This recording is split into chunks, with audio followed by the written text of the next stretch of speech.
তৃতীয় শ্রেণীর সুপ্রিয় শিক্ষার্থীরা, আজ আমরা সমাধান করব তোমাদের বাংলাদেশ ও বিশ্ব পরিচয় বইয়ের চতুর্থ অধ্যায় আমাদের সংস্কৃতি এর পৃষ্ঠা নাম্বার 38। তারপর আমরা সমাধান করব পৃষ্ঠা নাম্বার 39। তারপর আমরা সমাধান করব পৃষ্ঠা নাম্বার 40।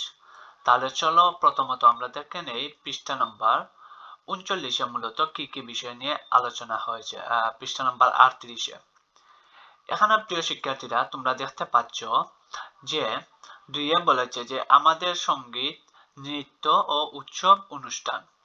এখানে একজন ব্যক্তি গান গাইতেছে, এখানে একজন নৃত্য করতেছে, এখানে একটি অনুষ্ঠানের বা উৎসবের ছবি দেওয়া আছে, এখানেও একটি অনুষ্ঠান বা উৎসবের ছবি দেওয়া আছে। আমাদেরকে নিচে প্রশ্ন করেছে এই ব্যক্তি কি করছে। এই যে ব্যক্তিটি নৃত্য করছে তাকে এখানে আমরা কি লিখতে পারি, এখানেও বলেছে কি করছে। এই অনুষ্ঠানটি কিসের, কি অনুষ্ঠানের ছবি, এখানেও বলেছে কি অনুষ্ঠানের ছবি। চলো আমরা উত্তরটা দেখে নেই। প্রিয় শিক্ষার্থীরা, আমরা যদি আমাদের উত্তরে যাই, দেখো আমরা কিন্তু এই যে এই ব্যক্তির উত্তরে আমরা কি লিখতে পারি, এই ব্যক্তির জন্য আমরা এখানে লেখা রয়েছে কি করছে, আমরা উত্তরে লিখতে পারি যে গান করছে। কি করছে? গান করছে। তারপর হচ্ছে এই ব্যক্তি কি করছে, এই যে আমাদেরকে প্রশ্ন করেছিল কি করছে, আমরা উত্তরে লিখতে পারি যে নৃত্য পরিবেশন করছে। তারপর আমাদেরকে আরো দুইটি ছবি দিয়েছিল, একটি ছিল কিসের অনুষ্ঠানের ছবি, আরেকটি ছিল কি অনুষ্ঠানের ছবি। আচ্ছা, এখন দেখো এখানে আমরা প্রথমটির উত্তরে আমরা লিখতে পারি যে পহেলা বৈশাখ অনুষ্ঠানের ছবি। তার মানে এই যে ছবিটা রয়েছে এটা হচ্ছে পহেলা বৈশাখ অনুষ্ঠানের ছবি, আর এই ছবিটি হলো বৈশাখী মেলার দৃশ্য। কি? বৈশাখী মেলার দৃশ্য। চলো আমরা এখন পরবর্তী আলোচনাতে যাই। পরবর্তীতে আমাদেরকে কি বলছে আমরা সেগুলো এখন বোঝার চেষ্টা করি।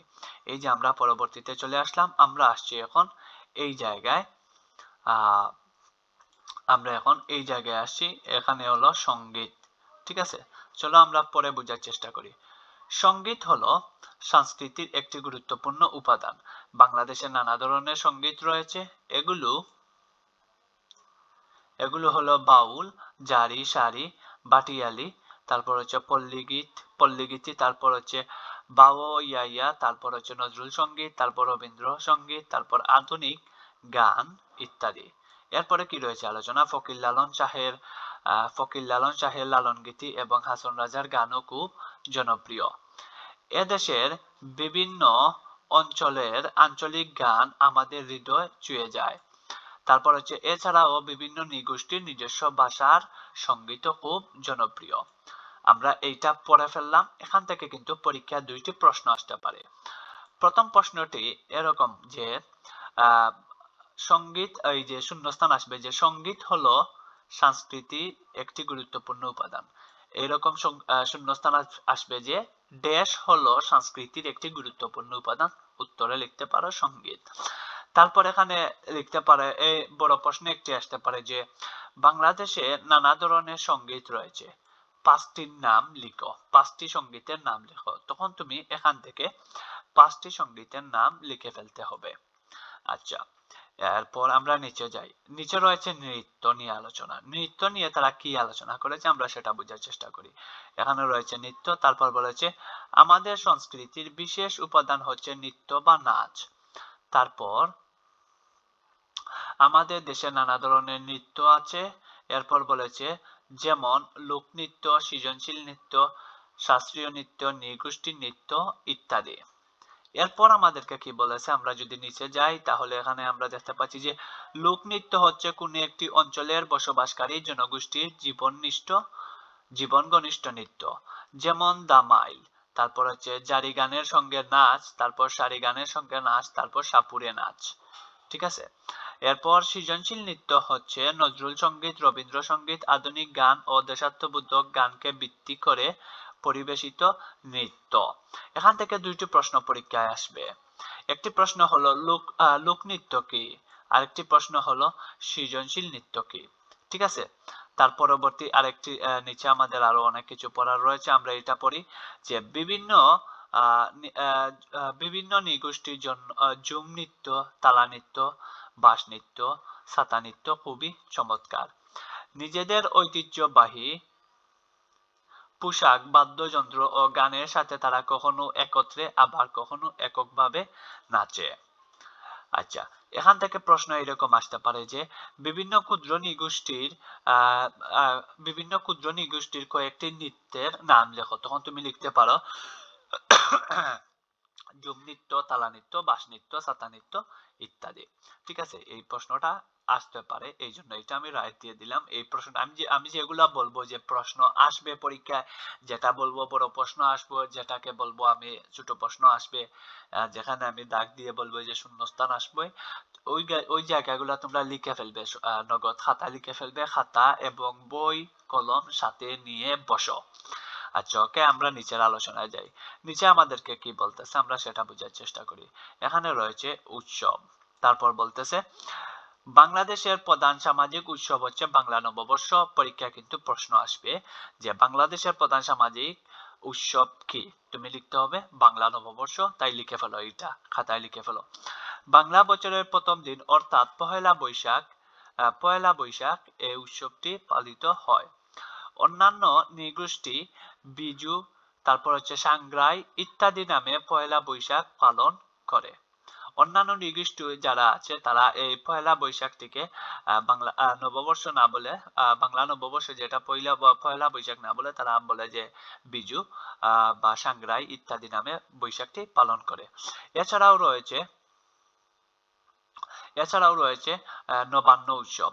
কৃষকদের ঘরে নতুন ফসল তোলা উপলক্ষে এই উৎসব পালিত হয়। তাহলে পরীক্ষায় যদি প্রশ্ন আসে নবান্ন উৎসব কি, তাহলে এটির আনসার এইভাবে লিখে দিতে পারে যে কৃষকদের ঘরে নতুন ফসল তোলা উপলক্ষে যে উৎসব পালিত হয় সেটি হচ্ছে নবান্ন উৎসব। তারপর হচ্ছে ঘরে ঘরে পিঠা, পায়েস ইত্যাদি রান্না করা হয়। বাংলাদেশে মুসলিমদের প্রধান ধর্মীয় উৎসব হলো ঈদ উল ফিতর ও ঈদ উল আজহা। তারপর রয়েছে হিন্দুদের প্রধান ধর্মীয় উৎসব হলো দুর্গা পূজা, সরস্বতী পূজা। তারপর হচ্ছে গৌতম বুদ্ধের জন্মদিনের উপলক্ষে বৌদ্ধ ধর্মাবলম্বীরা বুদ্ধ পূর্ণিমা পালন করে থাকে। খ্রিস্টানরা 25শে ডিসেম্বর যীশু খ্রিস্টের জন্মদিন বড়দিন হিসাবে পালন করে থাকে। এইসব ধর্মীয় উৎসব ও অনুষ্ঠানের মাধ্যমে আমাদের সকলের মধ্যে সম্প্রীতি বৃদ্ধি পায়। প্রিয় শিক্ষার্থীরা, এখান থেকে কিন্তু অনেকগুলা প্রশ্ন আসবে। প্রথম প্রশ্ন হলো এই যে কোথায়, এই যে আমরা আছি এই জায়গায়, মুসলিমদের প্রধান ধর্মীয় উৎসব কি কি, তারপর আসবে হিন্দুদের প্রধান ধর্মীয় উৎসব কি কি, তারপর আসবে গৌতম বুদ্ধের প্রধান ধর্মীয় উৎসব কি কি, তারপর হচ্ছে এই যে খ্রিস্টানদের, আমরা যেটা জানি খ্রিস্টানদের প্রধান ধর্মীয় উৎসব কি কি, এগুলা থেকে প্রশ্ন আসতে পারে। আমরা এখন নিচে যাই, দেখি আমাদের সঙ্গে নিচে কি আলোচনা হয়েছে, নিচে কি কি নিয়ে আলোচনা হয়েছে। এখানে বলেছে অনুচ্ছেদ পরে যেসব সঙ্গীত, নৃত্য ও উৎসবের নাম জেনেছি তার তালিকা করি। এখানে দেখো সঙ্গীতের আমরা কি কি নাম জেনেছি সেগুলা এই বক্সের ভিতরে লিখতে হবে। তারপর রয়েছে নৃত্য কোন কোন নৃত্য সম্পর্কে আমরা জেনেছি এইগুলো এখানে লিখতে হবে। তারপর রয়েছে উৎসব, কোন কোন উৎসব সম্পর্কে আমরা জেনেছি এইগুলো এখানে লিখতে হবে। তাহলে চলো আমরা উত্তরটি লিখে ফেলি। প্রিয় শিক্ষার্থীরা, এই যে আমরা আমাদের উত্তরে চলে আসছি, এই যে আমাদের উত্তর।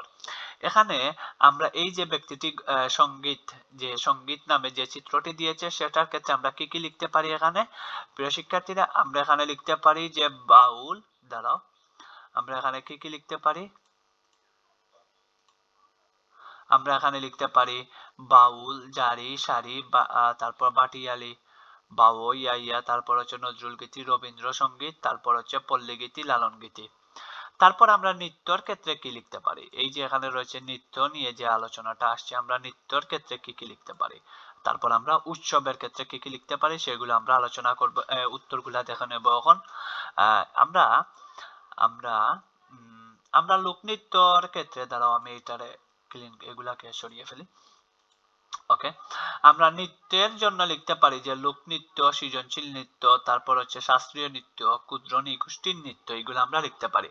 উৎসবের ক্ষেত্রে আমরা কি কি উৎসব লিখতে পারি, যে বাংলা নববর্ষ, নবান্ন উৎসব, ঈদ উল ফিতর, ঈদ উল আজহা, দুর্গা পূজা, তারপর হচ্ছে কালী পূজা, বুদ্ধ পূর্ণিমা, বড়দিন।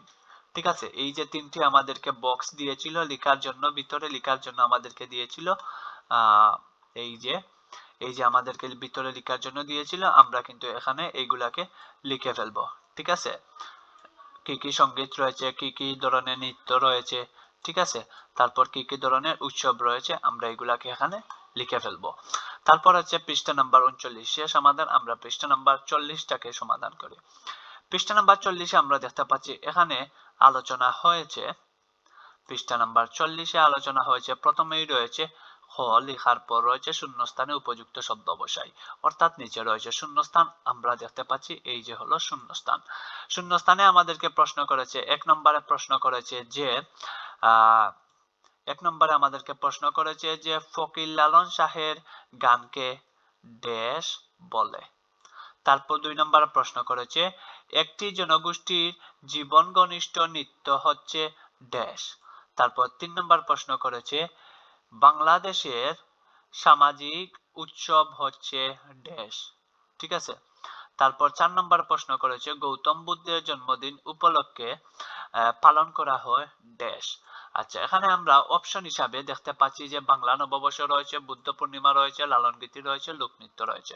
চলো আমরা এগুলার সমাধান দেখে ফেলি। শূন্যস্থানের সমাধান। প্রিয় শিক্ষার্থীরা, এই যে আমরা আমাদের শূন্যস্থানের সমাধানে চলে আসছি। এই যে শূন্যস্থানগুলো সমাধান আমরা এই পাশে দেখতে পাচ্ছি। এখানে আমাদের প্রশ্নটা ছিল এইগুলা, আমাদের এইগুলা প্রশ্ন ছিল, এই যে এইগুলা আমাদের প্রশ্ন ছিল, আর এই হচ্ছে ডান পাশে আমাদের উত্তর রয়েছে। আমরা উত্তরগুলা দেখি কি কি উত্তর রয়েছে। আমরা এখানে উত্তর হিসাবে লিখতে পারি যে ফকির লালন শাহ লালন গীতি গান গাইতেন। আচ্ছা, আমাদেরকে এখানে প্রশ্ন করেছিল আরেকটা, এখানে কি প্রশ্ন করেছিল যে ফকির লালন শাহের গানকে কি বলে, আমরা লালন গীতি এটা বলতে পারি। এটা হচ্ছে এই প্রশ্নের উত্তর, লালন গীতি। তারপর একটি জনগোষ্ঠীর জীবন ঘনিষ্ঠ নৃত্য হচ্ছে কি, আমরা এই প্রশ্নের আনসার কি লিখতে পারি এই জায়গায়, একটি জনগোষ্ঠী জীবন ঘনিষ্ঠ নৃত্য হচ্ছে লোকনৃত্য। কি, লোকনৃত্য। এই যে একটি জনগোষ্ঠী জীবন ঘনিষ্ঠ নৃত্য হচ্ছে লোকনৃত্য। তারপর হচ্ছে বাংলাদেশের প্রধান সামাজিক উৎসব হচ্ছে বাংলা নববর্ষ, গৌতম বুদ্ধের জন্মদিন উপলক্ষে পালন করা হয় বুদ্ধ পূর্ণিমা। এই আনসারগুলা এই যে আমি বড় করে দেখিয়ে দিলাম তোমাদেরকে, এই আনসারগুলা তোমরা লিখে ফেলবে তোমাদের এই যে শূন্যস্থানগুলা রয়েছে ওই জায়গায়। ওকে, এখন চলো আমরা পরবর্তী আলোচনাতে যাই। পরবর্তী আলোচনা কি রয়েছে, আমরা এগুলা কিন্তু আমাদের শেষ, যে 2 নম্বরের সমাধান কি ছিল, 2 নম্বর ছিল, এইটা ছিল 1 নম্বর, আর এইটা ছিল 2 নম্বর। তারপর হচ্ছে বাংলাদেশের প্রধান সামাজিক উৎসব হচ্ছে বাংলা নববর্ষ, এটা ছিল 3 নম্বর, এটা ছিল 4 নম্বরের উত্তর। আচ্ছা, আমরা এখন এই জায়গায় আসছি। এই জায়গায় দেখে কি নিয়ে আলোচনা হয়েছে। এখানে বলতেছে বাম পাশের শব্দ বাক্যাংশের সাথে মিল রেখে ডান পাশের উপযুক্ত শব্দ বা বাক্যাংশ দাগ টেনে মিল করি। এখানে রয়েছে সাপুড়ে নাচ, বাটিয়ালি, তারপর হচ্ছে নতুন ফসল তুলা উৎসব, বড়দিন। আর এইদিকে রয়েছে নবান্ন উৎসব, লোকনৃত্য, সঙ্গীত উৎসব, এইগুলা।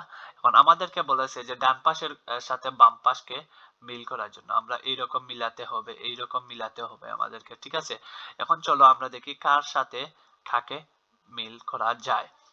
আচ্ছা, এখন প্রিয় শিক্ষার্থীরা, আমরা এক্ষেত্রে আমাদের গাইডের সহায়তা নিব। আমরা দেখি আমাদের এই পাশে কি কি রয়েছে, আমরা উত্তর হিসাবে কি লিখতে পারি।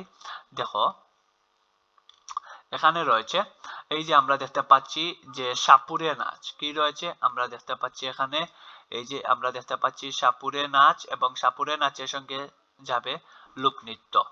ঠিক আছে, তারপর হচ্ছে বাটিয়ালি, এবং বাটিয়ালির সঙ্গে যাবে কি, সঙ্গীত। ওকে, তারপর হচ্ছে নতুন ফসল তুলা উৎসব, এটির ক্ষেত্রে যাবে নবান্ন উৎসব। ঠিক আছে, তারপর হচ্ছে বড়দিন, বড়দিনের ক্ষেত্রে আমরা লিখতে পারি যে বড়দিন একটি শুধু উৎসব। ওকে, এই যে আমরা আনসার গুলা পেয়ে গেছি প্রিয় শিক্ষার্থীরা। এটাই হচ্ছে, এই যে আমরা ডান পাশ বাম পাশ মিলালাম, এইটাই হচ্ছে এগুলোর আনসার। এখন চলো আমরা আমাদের পরবর্তী নিচের আলোচনা কি রয়েছে সেটা সমাধান করি। ওকে, প্রিয় শিক্ষার্থীরা, আমরা এটাকে কিভাবে মিলিয়েছিলাম, আশা করি তোমরা ওইটা বুঝতে পারছো। যে এইটা ছিল এইরকম যে সাপুড়ে নাচের সঙ্গে, আচ্ছা, বড়দিনের সঙ্গে ছিল উৎসব, নতুন নতুন উৎসব মানে হচ্ছে নবান্ন উৎসব, নতুন ফসল তোলার উৎসব। তারপর হচ্ছে বাটিয়ালি ছিল, দাঁড়াও, হ্যাঁ, বাটিয়ালি ছিল সঙ্গীত, আর সাপুরে নাচ ছিল লোকনৃত্য। ঠিক আছে, তাহলে আমরা এখানে লিখতে পারি যে বাটিয়ালি যেটা ছিল সেটি হচ্ছে সঙ্গীত, আর সাপুরে নাচ ছিল লোকনৃত্য। ঠিক আছে, এই যে আমরা এটাকে মিলিয়ে ফেললাম। তার পরবর্তীতে নিচে কি আলোচনা করেছে আমরা সেটা বোঝার চেষ্টা করি। প্রিয় শিক্ষার্থীরা, এখানে দেখো আমাদেরকে বলেছে, মনে করি আমরা পয়লা বৈশাখ বা অন্য কোনো একটি উৎসব অনুষ্ঠানে অংশগ্রহণ করেছি। অনুষ্ঠানে আমি কি কি দেখেছি বা কি কি কাজ করেছি তার একটি তালিকা তৈরি করি। চলো আমরা প্রথমে হচ্ছে 4টি তালিকা এখানে দিয়েছে। 1 নম্বর তালিকা লিখার কথা বলতেছে, 2 নম্বর তালিকা লিখার কথা বলতেছে, তারপর 3 নম্বর তালিকা লিখার কথা বলতেছে, তারপর হচ্ছে 4 নম্বরটা। আচ্ছা, কি কি করেছে এইগুলো আমাদেরকে লিখার কথা বলতেছে, 4টি বাক্য লিখতে হবে। তাহলে চলো আমরা উত্তরে যাই। উত্তরে আমরা এই যে এই পাশে আমাদের উত্তরটা দেখতে পাচ্ছি। প্রিয় শিক্ষার্থীরা, আমরা এখানে কি কি লিখতে পারি? আমরা এখানে লিখতে পারি যে এই যে আমাদের কিন্তু প্রশ্ন ছিল এইটা। আমাদের প্রশ্ন কি ছিল? আমাদের প্রশ্ন ছিল কিন্তু এইগুলা, এই যে এইগুলা ছিল আমাদের প্রশ্ন। আর এই যে আমরা দেখতে পাচ্ছি উত্তরে কি কি রয়েছে আমরা সেগুলো পরে বোঝার চেষ্টা করি। এখানে উত্তরে রয়েছে যে লালন লাল পাঞ্জাবি আর সাদা পায়জামা পরেছি। উৎসবে যে গিয়েছিলাম আমি কি কি দেখেছি বা কি কি করেছি? লাল পাঞ্জাবি আর সাদা পায়জামা পরেছি। তারপর হচ্ছে বাবা মায়ের সাথে আহ রমনা বটমূলে গিয়ে গান শুনেছি। তারপর হচ্ছে ইলিশ মাছ দিয়ে পান্তা ভাত খেয়েছি। তারপর মাটির পুতুল, কাঠের খেলনা, বেলুন, বাঁশি আরো অনেক খেলনা কিনেছি। 4টি বাক্য আমরা লিখে ফেললাম। এই 4টি বাক্য তোমরা লিখে ফেলবে। এই যে আমাদেরকে এখানে লিখার কথা বলেছিল, এখানে তোমরা এই 4টি বাক্যকে লিখে ফেলবে। ওকে, এই যে 2 নম্বর, 3 নম্বর, 4 নম্বর বাক্য লিখে ফেলবে।